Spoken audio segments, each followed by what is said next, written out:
Hello student, welcome back to my YouTube channel. मैं Chandan sir आप सभी का स्वागत करता हूं अपने चैनल में। आज मैं कक्षा 11 का रसायन विज्ञान का पहला चैप्टर स्टार्ट कर रहा हूं, जिसका नाम है सामान्य परिचय। रसायन विज्ञान के कक्षा 11 के पहला चैप्टर में क्या सीखेंगे हम? सामान्य परिचय। क्या सीखेंगे? सामान्य परिचय। तो चलिए हमारे साथ आप सभी लोग पहले चैप्टर का नाम लिखिए, सामान्य परिचय एवं रासायनिक संयोग के नियम। सामान्य परिचय को इंग्लिश में कहते हैं जनरल इंट्रोडक्शन। क्या कहते हैं? General introduction. और रासायनिक संयोग के नियम इसे कहते हैं लॉ ऑफ केमिकल कॉम्बिनेशन। तो चलिए इंग्लिश में लिखिए, सामान्य परिचय को कहते हैं general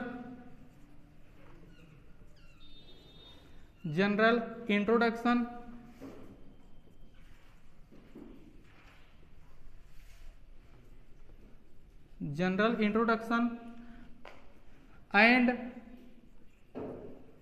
law of chemical combination. Law of chemical combination. तो आज हम यही चैप्टर देखेंगे और कक्षा 11 का रसायन विज्ञान का पहला चैप्टर है। पहले चैप्टर को हम शुरुआत से पढ़ेंगे और इस चैप्टर में एक एक शब्द, एक एक हेडिंग पर हम ध्यान देंगे। तो सामान्य परिचय को इंग्लिश में क्या बोलते हैं? General introduction. और रासायनिक संयोग के नियम लॉ ऑफ केमिकल कॉम्बिनेशन। इसमें हम सीखेंगे कि जैसे विज्ञान का परिभाषा क्या होता है। उसके बाद हम देखेंगे कि रसायन विज्ञान किसे कहते हैं। रसायन विज्ञान किसे कहते हैं? रसायन विज्ञान की उत्पत्ति कहाँ से हुई है। उसके बाद हम सीखेंगे कि द्रव्य अर्थात पदार्थ कितने प्रकार का होता है। द्रव्य का वर्गीकरण यदि आपने पिछली कक्षाओं में पढ़ा होगा, जैसे द्रव्य के वर्गीकरण में आपने पढ़ा होगा कि ठोस, द्रव, गैस। अर्थात इस चैप्टर में हम छोटी छोटी बातों पर ध्यान देंगे कि ठोस क्या होता है, द्रव क्या होता है, गैस क्या होता है, शुद्ध पदार्थ, अशुद्ध पदार्थ जिसे मिश्रण कहते हैं। मिश्रण आपने पढ़ा होगा, समांगी मिश्रण क्या होता है, विषमांगी मिश्रण क्या होता है। तत्व क्या होता है? तत्व 3 प्रकार का होता है, धातु, अधातु, उपधातु। यौगिक क्या होता है? कार्बनिक यौगिक, अकार्बनिक यौगिक। अर्थात इस चैप्टर में हम कंप्लीट रसायन विज्ञान का बेसिक अर्थात चैप्टर 1 चालू हो गया है। तो देखिए सबसे पहले हम यही सीखेंगे कि विज्ञान का परिभाषा क्या होता है। सबसे पहले हम क्या देखेंगे? अर्थात विज्ञान जिसे हम साइंस कहते हैं। विज्ञान जिसे हम क्या कहते हैं? साइंस। अब देखिए साइंस परिभाषा क्या होता है कि किसी पदार्थ का क्रमबद्ध, परिभाषा सभी को याद होगा, ये बहुत छोटी सी बात है। तो देखिए इसका परिभाषा क्या होगा कि किसी पदार्थ का क्रमबद्ध सुव्यवस्थित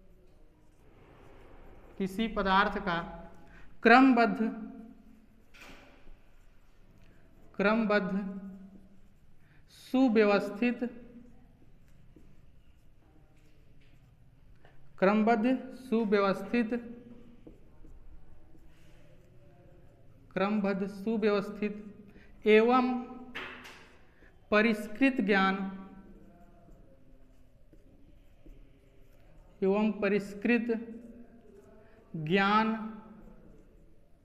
विज्ञान कहलाता है। विज्ञान कहलाता है।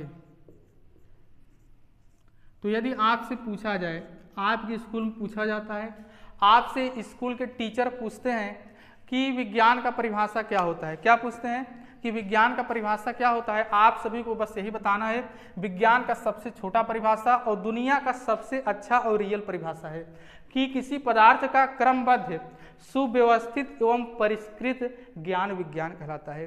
किसी पदार्थ का क्रमबद्ध, सुव्यवस्थित एवं परिष्कृत ज्ञान विज्ञान कहलाता है। अब देखिए विज्ञान को विभिन्न भागों में बांटा गया है। तो आपको नीचे लिखना है कि सुविधा के दृष्टि से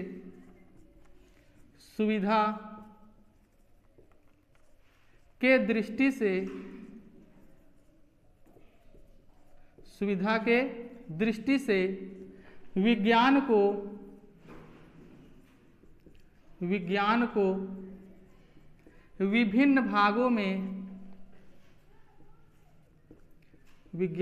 विभिन्न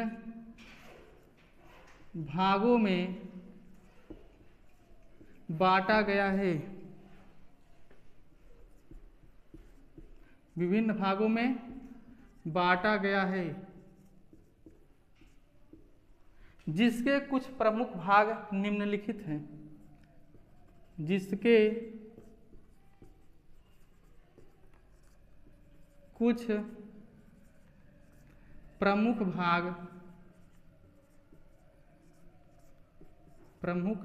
भाग निम्नलिखित हैं।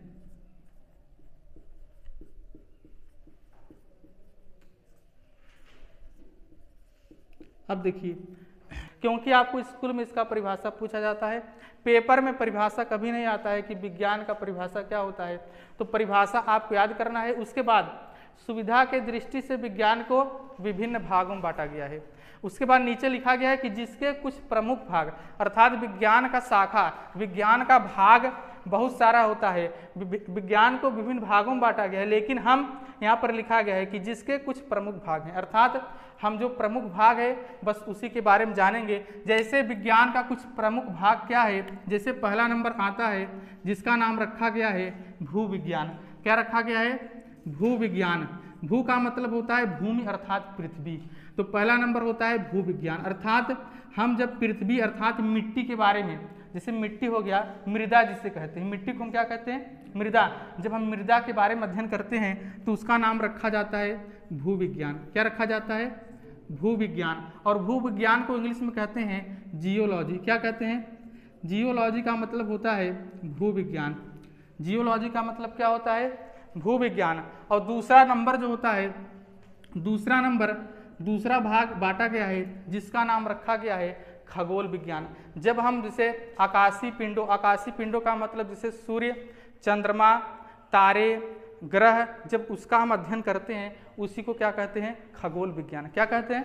खगोल विज्ञान। तो दूसरा जो विज्ञान का भाग है उसका नाम रखा गया है खगोल विज्ञान। उसका नाम क्या रखा गया है? खगोल विज्ञान। इंग्लिश में इसे कहते हैं एस्ट्रोनॉमी। क्या कहते हैं? एस्ट्रोनॉमी। एस्ट्रोनॉमी का मतलब होता है खगोल विज्ञान। जियोलॉजी का मतलब होता है भूविज्ञान। और तीसरा नंबर जो बांटा गया है प्रमुख भाग में, उसका नाम रखा गया है वनस्पति विज्ञान। क्या नाम रखा गया है? वनस्पति विज्ञान। वनस्पति विज्ञान। वनस्पति विज्ञान को हम इंग्लिश में कहते हैं बॉटनी। क्या कहते हैं? बॉटनी का मतलब होता है वनस्पति विज्ञान। बॉटनी का मतलब वनस्पति विज्ञान। और चौथा नंबर में जो भाग में आता है उसका नाम रखा गया है जंतु विज्ञान। क्या रखा गया है? जंतु विज्ञान। जंतु विज्ञान को हम इंग्लिश में कहते हैं जूलॉजी। क्या कहते हैं? जूलॉजी। जूलॉजी का मतलब होता है जंतु विज्ञान। अगला नंबर जो आता है पांचवा नंबर, उसका नाम रखा गया है भौतिक विज्ञान। अगला नंबर भौतिक विज्ञान। भौतिक विज्ञान को इंग्लिश में क्या कहते हैं? फिजिक्स। भौतिक विज्ञान को इंग्लिश में क्या कहते हैं? फिजिक्स। और जो 6 नंबर है जो हमें पढ़ना है उसका नाम रखा गया है रसायन विज्ञान। रसायन विज्ञान। रसायन विज्ञान को इंग्लिश में क्या कहते हैं? रसायन विज्ञान को इंग्लिश में केमिस्ट्री कहते हैं।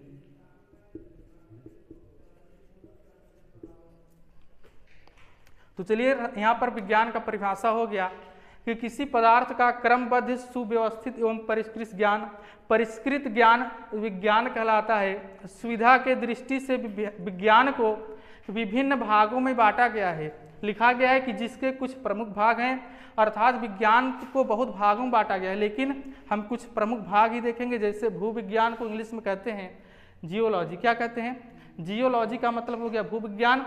खगोल विज्ञान को इंग्लिश में कहेंगे एस्ट्रोनॉमी। क्या कहेंगे? एस्ट्रोनॉमी का मतलब होगा खगोल विज्ञान। वनस्पति विज्ञान मतलब जब पेड़ पौधों के बारे में, जब हम पेड़ पौधों के बारे में अध्ययन करते हैं तो वनस्पति विज्ञान कहा जाता है। जब हम जीव जंतुओं के बारे में अध्ययन करते हैं जंतु विज्ञान कहा जाता है। और भौतिक विज्ञान का मतलब यही होता है भौतिक विज्ञान। भौतिक विज्ञान में हम क्या करते हैं, भौतिक विज्ञान को आपको अलग से पढ़ना होता है और रसायन विज्ञान तो हमारा चैप्टर ही है, अर्थात रसायन विज्ञान हम पढ़ ही रहे हैं। तो इन दोनों के बारे में हम अपने अध्याय अर्थात रसायन विज्ञान क्या होता है अब इसके बाद जानेंगे, रसायन विज्ञान का परिभाषा क्या होता है। अब चलिए अगला नंबर में क्या पढ़ना है, रसायन विज्ञान। विज्ञान हो गया और विज्ञान में हमें क्या पढ़ना है, रसायन विज्ञान। रसायन विज्ञान, चलिए अगला हेडिंग लिखिए, रसायन विज्ञान। बताइए रसायन विज्ञान को इंग्लिश में क्या कहा जाएगा, केमिस्ट्री।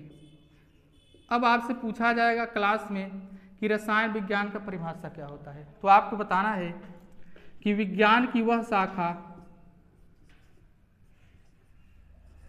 विज्ञान की वह शाखा, विज्ञान की वह शाखा जिसके अंतर्गत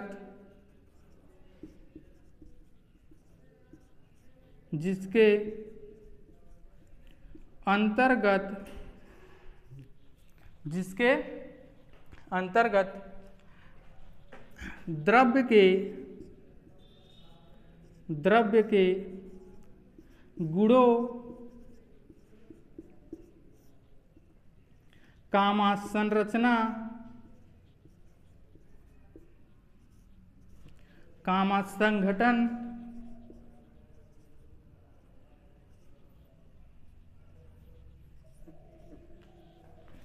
विज्ञान की वह शाखा जिसके अंतर्गत द्रव्य के गुणों संरचना संगठन एवं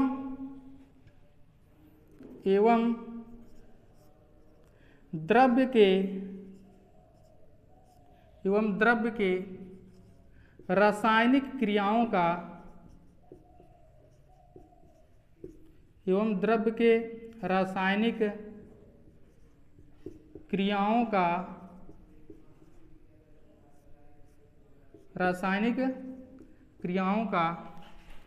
अध्ययन किया जाता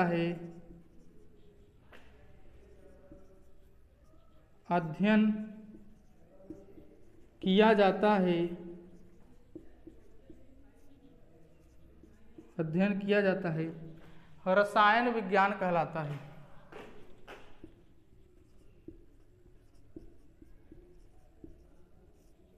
रसायन विज्ञान कहलाता है।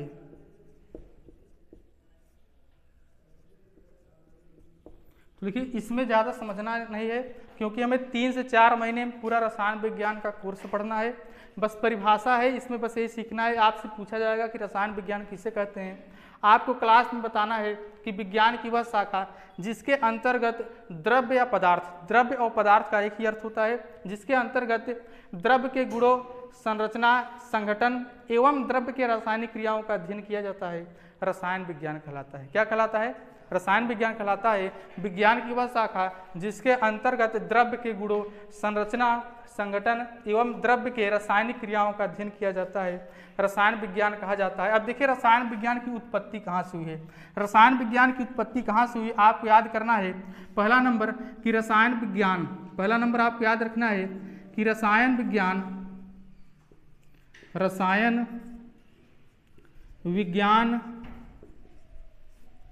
को अंग्रेजी में, रसायन विज्ञान को अंग्रेजी में केमिस्ट्री कहते हैं। साथ में लिखते रहिए, रसायन विज्ञान को अंग्रेजी में केमिस्ट्री कहते हैं।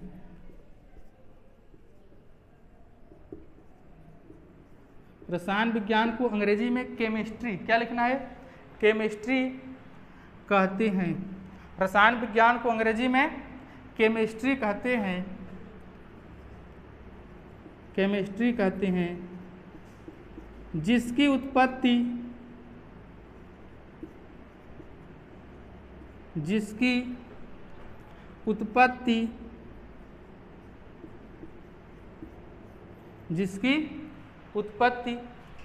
मिस्र देश के,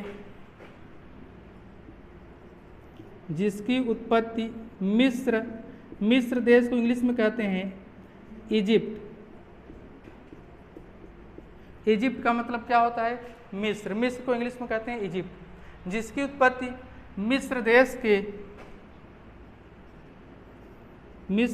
के प्राचीन नाम, मिस्र देश के प्राचीन नाम केमिया से हुई है। प्राचीन नाम केमिया से हुई है।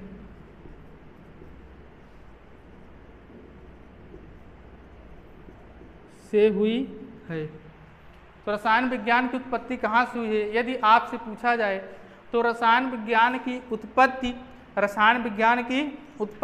लिखा गया है कि मिस्र देश के इंग्लिश में नाम क्या रखा गया है? क्या लिखा गया है? इजिप्ट या इजिप्ट कहिए या इजिप्ट या इजिप्ट देश के लिखा गया है कि प्राचीन नाम केमिया, अर्थात मिस्र देश का प्राचीन नाम, प्राचीन का मतलब पुराना, जो मिस्र देश था उसका प्राचीन नाम क्या था? केमिया। मिस्र देश का प्राचीन नाम क्या था? केमिया। और केमिया से ही नाम क्या रखा गया है? केमिस्ट्री। केमिया से केमिस्ट्री, और केमिस्ट्री का हिंदी में नाम क्या होता है? रसायन विज्ञान। तो रसायन विज्ञान का परिभाषा हो गया। रसायन विज्ञान की उत्पत्ति कैसे हुई? लिखा गया है कि रसायन विज्ञान को अंग्रेजी में केमिस्ट्री कहते हैं, जिसकी उत्पत्ति मिस्र देश के प्राचीन नाम केमिया से हुई है। बताइए, यहाँ तक सब कुछ समझ आ गया कि विज्ञान का परिभाषा क्या होता है? ये सब बहुत नॉर्मल चीज़ें हैं, छोटी चीज़ें हैं, लेकिन आपको याद करना है कि छोटी छोटी चीज़ों को ध्यान देना है, क्योंकि आप छोटा छोटा कदम बढ़ाएंगे तब जाके आप कहाँ जाएंगे? आगे जाएंगे। यदि आपको सीढ़ी पर चढ़ना है, यदि आपको आसमान में उड़ना है, तो पंख को पहले धीरे धीरे क्या करना होगा? पहले धीरे धीरे ऐसे क्या करेंगे? ऐसे फैलाएंगे, धीरे धीरे से करेंगे, तब कहाँ जाएंगे? ऊपर। क्या अचानक कोई उड़ता है? क्या अचानक थोड़ी कोई उड़ जाएगा? ऐसे खड़ा, जैसे नागिन होती है, अपने रूप को अचानक बदल लेती है। नागिन क्या होती है? जैसे नागिन को यहाँ से जाना है कहीं दूसरे स्थान पर, तो ऐसे करके बैठ जाएगी और गायब यहाँ से, और जहाँ पर पहुँचना है वहाँ पर क्या हो जाएगी? पहुँच जाएगी। लेकिन हमें ऐसे नहीं करना है। हमें क्या है? हमें धीरे धीरे कदम बढ़ाना है, अर्थात छोटी छोटी चीज़ों पर ध्यान देना है कि रसायन विज्ञान का परिभाषा, विज्ञान की वह शाखा जिसके अंतर्गत द्रव्य के गुणों, संरचना, संगठन, ये सब क्या होता है आगे समझ आएगा, एवं द्रव्य के रासायनिक क्रियाओं का अध्ययन किया जाता है, रसायन विज्ञान कहलाता है। रसायन विज्ञान को अंग्रेजी में केमिस्ट्री कहते हैं, और केमिस्ट्री अर्थात जिसकी उत्पत्ति मिस्र देश के प्राचीन नाम केमिया से हुए। मिस्र देश के प्राचीन नाम कि रसायन विज्ञान का जनक, तो आपको याद करना है। देखिए, आपको याद करना है कि बर्जीलियस एक वैज्ञानिक थे। बर्जीलियस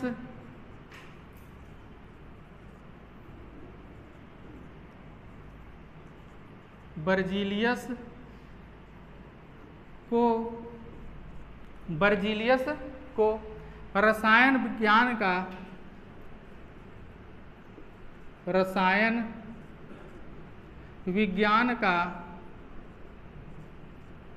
विज्ञान का पितामह कहा जाता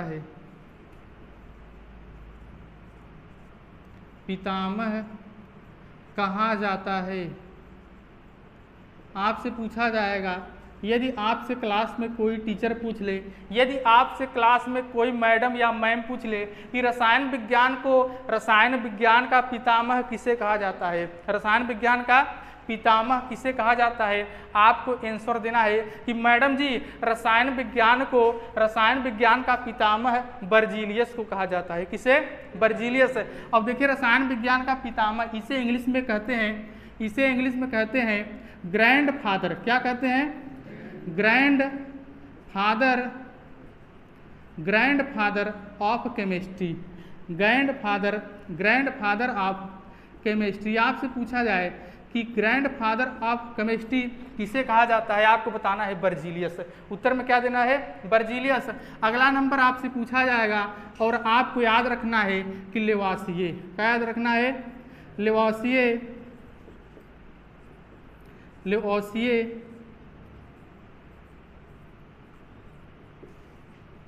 जिसे इंग्लिश में कहा जाता है लेवाइजर।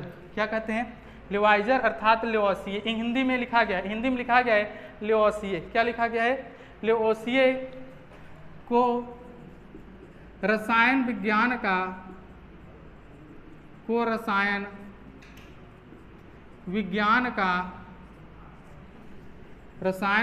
का आधुनिक जनक माना जाता है। आधुनिक जनक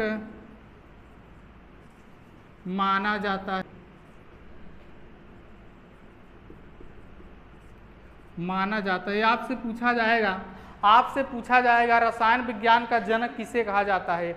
रसायन विज्ञान का जनक किसे कहा जाता है, या रसायन विज्ञान का आधुनिक जनक किसे कहा जाता है? तो लेवोसिए को रसायन विज्ञान का आधुनिक कहा जाता है। इंग्लिश में लिखा गया है लेवाइजर या लेवाइजर। समझ आया ना? लेवाइजर का मतलब लेवासिए, तो लेवासिए को रसायन विज्ञान का आधुनिक जनक, जिसे इंग्लिश में कहते हैं फादर ऑफ केमिस्ट्री। क्या कहते हैं? फादर ऑफ केमिस्ट्री या father of modern chemistry. Modern का मतलब आधुनिक। तो आपको ये छोटी छोटी बातें आपको ध्यान देनी है कि विज्ञान का परिभाषा क्या होता है। विज्ञान का प्रमुख भाग जैसे बताया गया कि भूविज्ञान। बताइए भूविज्ञान को इंग्लिश में क्या कहते हैं? जियोलॉजी। खगोल विज्ञान को एस्ट्रोनॉमी। वनस्पति विज्ञान को बॉटनी। जंतु विज्ञान को जूलॉजी। भौतिक विज्ञान को फिजिक्स। रसायन विज्ञान को केमिस्ट्री।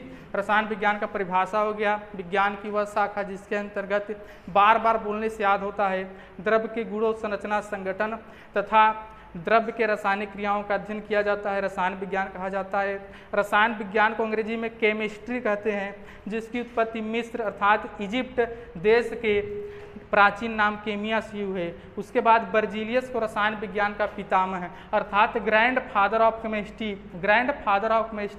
कहा जाएगा बर्जीलियस को, और फादर ऑफ केमिस्ट्री या फादर ऑफ मॉडर्न केमिस्ट्री किसे कहा जाएगा? लेवासिए को। यह दोनों ध्यान देना है। उसके बाद हम अब पढ़ेंगे द्रव्य अर्थात परिभाषा। द्रव्य और पदार्थ का परिभाषा क्या होता है? ठोस, द्रव, गैस क्या होता है? उसके बाद तत्व में पढ़ते हैं धातु, अधातु और उपधातु। तो चलिए अगला नंबर हेडिंग हमें क्या पढ़ना है? द्रव्य की प्रकृति अर्थात द्रव्य का परिभाषा। चलिए अगला नंबर हेडिंग लिखिए, द्रव्य की प्रकृति।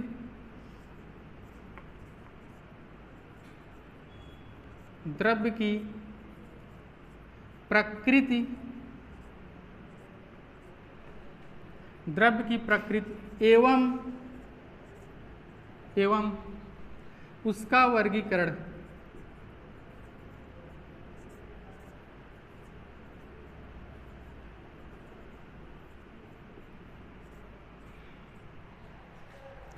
द्रव्य की प्रकृति एवं उसका वर्गीकरण। द्रव्य और पदार्थ एक ही चीज है, एक ही चीज का दो नाम रखा गया है। द्रव्य या पदार्थ की प्रकृति एवं उसका वर्गीकरण। इंग्लिश में कहते हैं प्रकृति को, इंग्लिश में कहते हैं नेचर। क्या कहते हैं? नेचर का मतलब क्या होता है? प्रकृति। Nature of matter. मैटर का मतलब क्या होता है? द्रव्य या पदार्थ। Nature of matter and it's classification. Classification का मतलब क्या होता है? क्लासिफिकेशन का मतलब होता है वर्गीकरण। क्या होता है? वर्गीकरण। तो हो गया nature of matter and it's classification, द्रव्य की प्रकृति एवं उसका वर्गीकरण। अर्थात इसमें सीखना है द्रव्य का परिभाषा क्या होता है। तो चलिए एक बार सुन लीजिए कि द्रव्य या पदार्थ का परिभाषा होता है, द्रव्य या पदार्थ का परिभाषा है कि द्रव्य या पदार्थ वह है जो स्थान घेरता है जिसमें द्रव्यमान एवं भार होता है तथा जिनका अनुभव हम अपनी ज्ञानेंद्रियों द्वारा करते हैं, उसे द्रव्य या पदार्थ कहते हैं। और आपको याद रखना है कि पूरे ब्रह्मांड का निर्माण दो कारकों से हुआ है। दो कारकों से अर्थात पूरा ब्रह्मांड का निर्माण द्रव्य से हुआ है और ऊर्जा से। किससे हुई है? द्रव्य ऊर्जा। जैसे सूर्य द्रव्य नहीं है, क्या सूर्य अर्थात सूर्य का जो प्रकाश है उसकी बात हो रहा है। जो सूर्य का प्रकाश है, प्रकाश जो है प्रकाश में द्रव्यमान नहीं होता है, समझ, लेकिन द्रव्य में द्रव्यमान होता है ना। जैसे द्रव्य क्या है, कलम, किताब, दीवार, ईंट, पत्थर, पानी, सब क्या है, द्रव्य। लेकिन जो प्रकाश है वो द्रव्य नहीं, प्रकाश एक प्रकार की ऊर्जा है। क्योंकि क्या प्रकाश में द्रव्यमान होता है? यदि प्रकाश में द्रव्यमान होता तो यदि आप सड़क पर चलते रहते, जब तक घाम नहीं होता, घाम का मतलब सूर्य प्रकाश, जैसे सूर्य प्रकाश नहीं है, एकदम छाँव एकदम है, आप जा रहे हैं, यदि अचानक क्या सूर्य का प्रकाश आया आपके ऊपर, तो क्या ऐसा लगता है कि सूर्य का प्रकाश जब आपके ऊपर आता है तो आपको उससे दाबता है ऐसे। अगर वजन होता उसमें, यदि उसमें द्रव्यमान होता, जब सूर्य का प्रकाश ऊपर आता थोड़ा दबाव लगता है ना, बताइए क्या उसमें द्रव्यमान लगता है? क्या आप उसे ऐसे कर सकते हैं क्या कि सूर्य के प्रकाश को आप ऐसे पकड़ लेंगे, ऐसे पकड़ कर और कहेंगे भाभी जी खा लीजिए, ऐसे करेंगे क्या? सूर्य के प्रकाश को आप अर्थात प्रकाश को पकड़ नहीं सकते हैं, क्योंकि प्रकाश जो है ना वो स्थान भी नहीं घेरता है, उसमें द्रव्यमान और भार भी नहीं होता है। समझ में आया? ये सब उसमें द्रव्यमान मेन है। द्रव्यमान मेन क्या है? द्रव्यमान, जो अर्थात जो चीज़ द्रव्य होगा उसमें क्या होना चाहिए? द्रव्यमान। और प्रकाश में द्रव्यमान नहीं होता है। तो ब्रह्मांड जो है, ब्रह्मांड दो चीज़ों से मिलकर बना है, द्रव्य और ऊर्जा से मिलकर बना है। तो चलिए परिभाषा सबसे पहले हम परिभाषा देखते हैं द्रव्य या पदार्थ की। द्रव्य या पदार्थ, जिसे इंग्लिश में क्या कहेंगे? मैटर। देखिए द्रव्य या पदार्थ इंग्लिश में मैटर कहते हैं, और एक और नाम रखा गया है सब्सटेंस। मैटर का मतलब द्रव्य, सब्सटेंस मतलब क्या होता है? पदार्थ। दोनों एक ही चीज़ है। इसका देखिए परिभाषा क्या होगा। द्रव्य या पदार्थ, द्रव्य या पदार्थ वह अवयव है, द्रव्य या पदार्थ वह अवयव है जो स्थान घेरता है, जो स्थान घेरता है,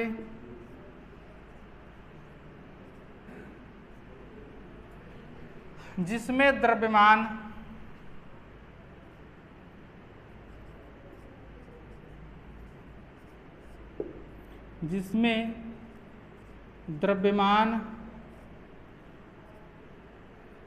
तथा भार होता है, जिसमें द्रव्यमान तथा भार होता है, तथा जिनका अनुभव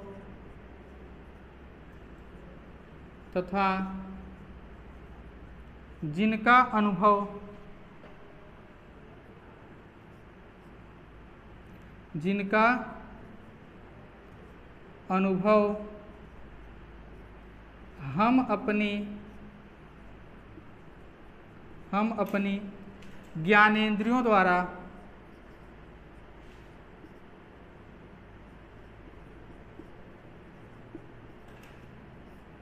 जिनका अनुभव हम अपनी ज्ञानेंद्रियों द्वारा करते हैं। चलिए आपसे पूछा जाएगा कि द्रव्य या पदार्थ की परिभाषा क्या होता है, तो बताएंगे कि द्रव्य या पदार्थ वह है, या कुछ बुक में लिखा गया है कि ब्रह्मांड का वह अवयव। इसका परिभाषा क्या लिखा गया है? कुछ किताबों में लिखा गया है कि ब्रह्मांड का वह अवयव जो स्थान घेरता है, जिसमें द्रव्यमान तथा भार होता है, तथा जिनका अनुभव हम अपने ज्ञानेंद्रियों द्वारा करते हैं, उसे द्रव्य या पदार्थ कहते हैं। एक बार सुन लीजिए। और किताब में लिखा गया है कि ब्रह्मांड का वह अवयव, ब्रह्मांड मतलब पूरे यूनिवर्स, ब्रह्मांड को इंग्लिश में क्या कहते हैं? यूनिवर्स। ब्रह्मांड का वह अवयव जो स्थान घेरता है, जिसमें द्रव्यमान तथा भार होता है, तथा जिनका अनुभव हम अपनी ज्ञानेंद्रियों द्वारा प्रत्यक्ष या अप्रत्यक्ष रूप से कर सकते हैं, उससे द्रव्य या पदार्थ कहते हैं। आपको हर बुक में अलग अलग प्रकार से परिभाषा मिलेगा, लेकिन कुछ ना कुछ उसमें सेम रहेगा। जैसे स्थान घेरता है सेम रहेगा, द्रव्यमान रहेगा, भार, और उसमें क्या रहेगा? ज्ञानेंद्रियों द्वारा। ये सब हर बुक में आपको मिलेगा। अब उसके बाद आपको ध्यान क्या देना है कि ब्रह्मांड ब्रह्मांड दो कारकों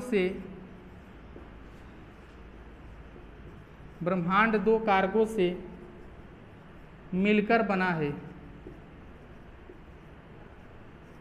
दो कारकों से मिलकर बना है। अब बताइए वो दो कारक क्या है। पहला नंबर है द्रव्य, जो द्रव्य हम पढ़े अभी, तो ब्रह्मांड द्रव्य से मिलकर बना है। और किससे मिलकर बना है? ऊर्जा। द्रव्य को इंग्लिश में मैटर कहेंगे और ऊर्जा को एनर्जी। तो ब्रह्मांड पूरा द्रव्य अर्थात मैटर और एनर्जी से मिलकर बना है। अब देखिए उसमें क्या है। अब एक हमारे वैज्ञानिक थे जिनका नाम था महर्षि कणाद। एक वैज्ञानिक थे, एक भारतीय वैज्ञानिक थे जिनका नाम क्या था? महर्षि कणाद। आपको ध्यान देना है ब्रह्मांड दो कारकों से मिलकर बना है, द्रव्य और ऊर्जा। लेकिन एक भारतीय वैज्ञानिक थे जिन्होंने बताया कि ब्रह्मांड का निर्माण चार कारकों से मिलकर बना है। उन्होंने क्या बताया था कि ब्रह्मांड का निर्माण, चलिए यहाँ पर लिख रहा हूँ, देखिए कि भारतीय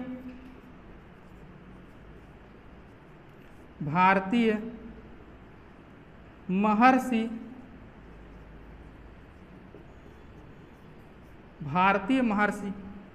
कणाद ने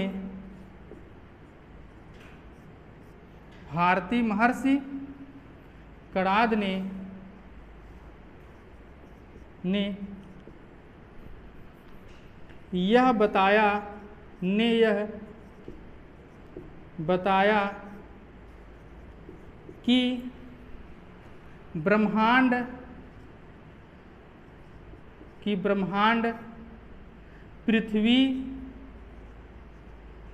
ब्रह्मांड पृथ्वी अग्नि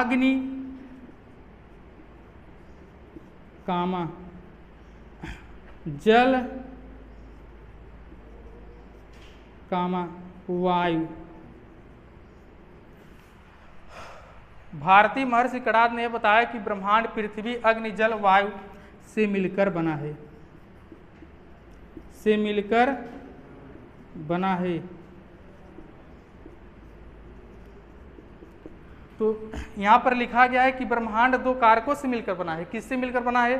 द्रव्य और ऊर्जा। लेकिन एक वैज्ञानिक थे और दार्शनिक भी थे और महर्षि भी थे। महर्षि क्या मतलब? जो ऋषि मुनि होते हैं उन्हें महर्षि कहा जाता है। तो हमारे पहले भारत में जितने महर्षि थे, जितने ऋषि मुनि थे, वह पहले ही कैलकुलेशन अर्थात गणना करके अपने किताबों में रखते थे।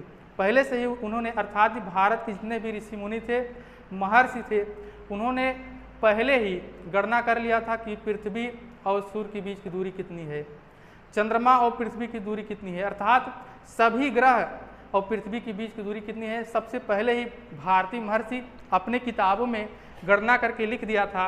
और उन्होंने ये बताया था कि भारतीय महर्षि कणाद ने यह बताया था कि ब्रह्मांड जो है ये पृथ्वी से मिलकर बना है। किससे मिलकर बना है? पृथ्वी से अग्नि का मतलब आग, और जल, और किससे मिलकर बना है? वायु से। तो महर्षि कणाद ने बताया कि पूरा ब्रह्मांड पृथ्वी से मिलकर बना है। और किससे मिलकर बना है? अग्नि से। और किससे मिलकर बना है? जल से। और किससे मिलकर बना है? वायु से। ठीक है ना। चलिए इतना लिखिए, फिर आगे हम देखते हैं। अब चलिए इसके आगे हम देखेंगे। तो द्रव्य या पदार्थ का परिभाषा हो गया। द्रव्य या पदार्थ का परिभाषा आप इस प्रकार भी बता सकते हैं कि ब्रह्मांड का वह अवयव जो स्थान घेरता है, जिसमें द्रव्यमान और भार होता है तथा जिनका अनुभव हम अपनी ज्ञानेंद्रियों द्वारा प्रत्यक्ष या अप्रत्यक्ष रूप से कर सकते हैं। अर्थात परिभाषा आप ऐसे भी याद कर सकते हैं और इस प्रकार भी कि ज्ञानेंद्रियों द्वारा प्रत्यक्ष या अप्रत्यक्ष रूप से कर सकते हैं, उन्हें द्रव्य या पदार्थ कहते हैं। जैसे उदाहरण क्या हो गया? कलम, किताब, पेन, उसके बाद क्या हो गया? कुर्सी, मेज आदि। जल, वायु, ये सब क्या है? द्रव्य या पदार्थ है। ब्रह्मांड दो कारकों से मिलकर बना है, द्रव्य और ऊर्जा से। प्रकाश एक प्रकार की ऊर्जा है। जल, वायु, ये सब क्या है? द्रव्य। फिर यहाँ पर लिखा गया है कि भारतीय महर्षि कणाद ने बताया कि ब्रह्मांड पृथ्वी, अग्नि, जल और वायु से मिलकर बना है। चलिए आगे देखिए। आगे आपको ध्यान देना है कि यूनान के दार्शनिक यूनान के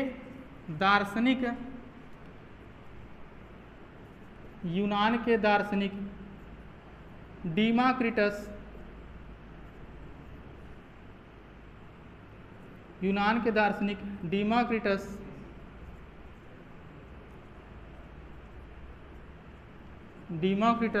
एवं रोम के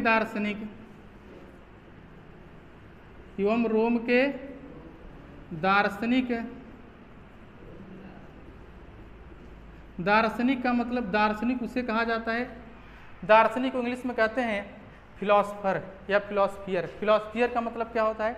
दार्शनिक। फिलोसफियर का मतलब दार्शनिक, और दार्शनिक उसे कहते हैं, दार्शनिक उनका नाम रखा गया था पहले। दार्शनिक वह होता है जैसे जो किसी घटना को देखे और उसके बारे में अध्ययन करे, अर्थात विश्लेषण करे। क्या करे? विश्लेषण। दार्शनिक उसे कहा जाता था पहले जैसे जो वैज्ञानिक थे, जिससे कोई घटना घटा, अब उसके बारे में वो क्या करेंगे? विश्लेषण। विश्लेषण का मतलब कोई घटना गिर गया, जैसे न्यूटन कहा जाता है ना कि न्यूटन अर्थात गुरुत्वाकर्षण का नियम कैसे दिए थे कि एक सेब गिरा था, तो सेब गिरा था तो उसमें न्यूटन उसके बारे में क्या सोचने लगे। जब सेब गिरा, न्यूटन पेड़ के नीचे बैठे थे, न्यूटन एक सेब के पेड़ के नीचे बैठे थे, अब एक सेब गिरा तो न्यूटन ने उसके बारे में क्या करने लगे? मन में विश्लेषण करने लगे कि अर्थात सेब जब पेड़ से अलग हुआ, जब सेब पौधे के टहनी से अलग हुआ तो यह नीचे क्यों आया, क्यों ऊपर नहीं गया? यह किसने सोचा? न्यूटन ने सोचा कि जब फल टहनी से अलग हुआ तो सेब नीचे क्यों आया, अर्थात ये ऊपर क्यों नहीं गया। अर्थात यह किसने सोचा? न्यूटन ने। जिससे वहाँ पर अगर कोई दूसरा व्यक्ति होता तो सेब गिरता तो सोचा, मतलब वो मन में सोचने लगता कि इस सेब को आधा मैं खा लूँ और आधा मेरी बीवी खा ले। आजकल के बहुत सारे बच्चे होंगे ना, जैसे सेब गिरता तो ये सोचते कि एक सेब गिरा है तो एक सेब ऐसा करूँ, आधा मैं खा लूँ, आधा मेरी बीवी खा ले, आधा हमारी जो साली है आधा उसे खिला दूँ। तो अर्थात बहुत सारे बच्चे होते हैं, उनके मन में अलग अलग प्रकार से सोच आता है। लेकिन न्यूटन ने ना पॉजिटिव सोचा। क्या सोचा? पॉजिटिव का मतलब एक अच्छा विचार सोचा कि अर्थात सेब नीचे क्यों गिरता है। लेकिन आजकल के बच्चे से सोचेंगे नहीं, और दूसरा कुछ सोचने लगेंगे कि इस सेब में अगर मैं जहर मिला दूँ तो मेरा काम बन जाएगा, 1 घंटे के लिए उसे बेहोश कर दूंगा तो इसी से मेरा काम हो जाएगा। देखिए, यूनान के दार्शनिक डीमोक्रिटस एवं रोम के दार्शनिक जिनका नाम था ल्यूक्रिटस। क्या नाम था? ल्यूक्रिटस। जिनका नाम था ल्यूक्रिटस।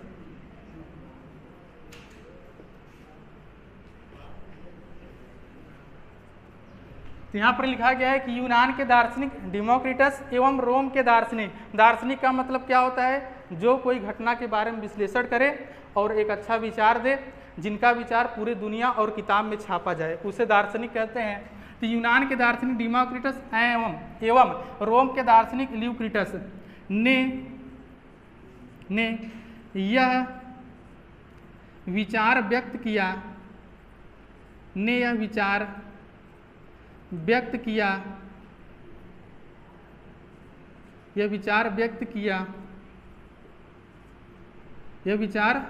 किया कि द्रव्य अति सूक्ष्म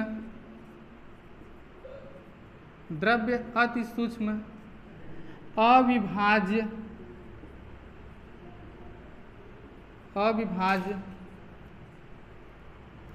कणों से मिलकर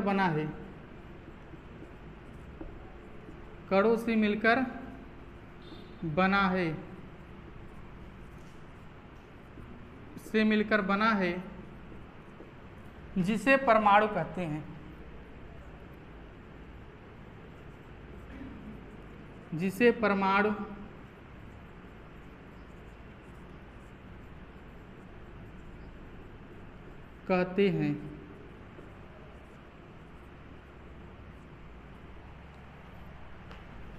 जिसे परमाणु कहते हैं।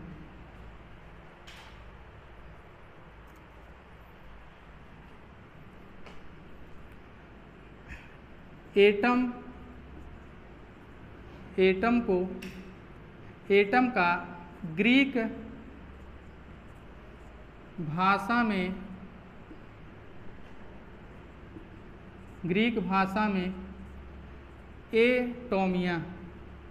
एटोमियो अर्थात जिसे परमाणु कहते हैं। अब एटम जो है ग्रीक भाषा में एटोमियो का अर्थ अविभाज्य होता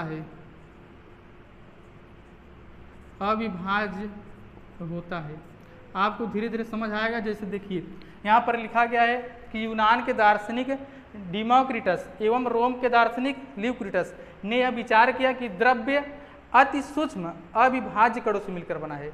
जो द्रव्य है किससे मिलकर बना है? अति सूक्ष्म मतलब बहुत छोटे छोटे कण, और वो कण क्या है?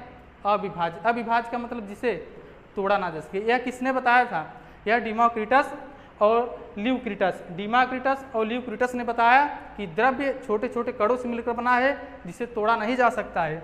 और एटम का ग्रीक भाषा में एटोमिया का अर्थ अविभाज्य होता है। एटम जो है इसे ग्रीक भाषा में एटोमिया, तो एटोमिया का अर्थ क्या होता है? अविभाज्य। तो यह सब जो हमारा था, यह सब हमारा क्या है? सामान्य परिचय है। रसायन विज्ञान का पहला चैप्टर का क्या है? सामान्य परिचय।